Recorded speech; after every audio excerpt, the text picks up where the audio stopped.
Ratu Maksima dari Kerajaan Belanda mengunjungi Istana Merdeka, Jakarta Pusat, Kamis 27 November 2025. Kedatangan Ratu Maksima ke Indonesia sebagai Advocate for Inclusive Finance for Development, atau Advokat Khusus Sekretaris Jenderal PBB untuk Keuangan Inklusif bagi Pembangunan, UNSGSA.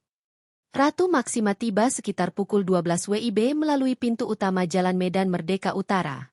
Ratu Maksima ke istana menggunakan mobil sedan hitam dengan plat nomor bertuliskan UNSGSA.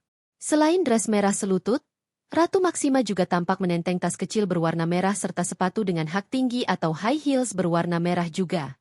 Ratu Maksima tampil anggun dengan perhiasan gelang dan kalung.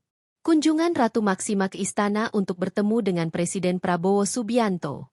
Keduanya menggelar pertemuan didampingi delegasi masing-masing membahas komitmen Indonesia terhadap perluasan layanan keuangan yang terjangkau dan inklusif.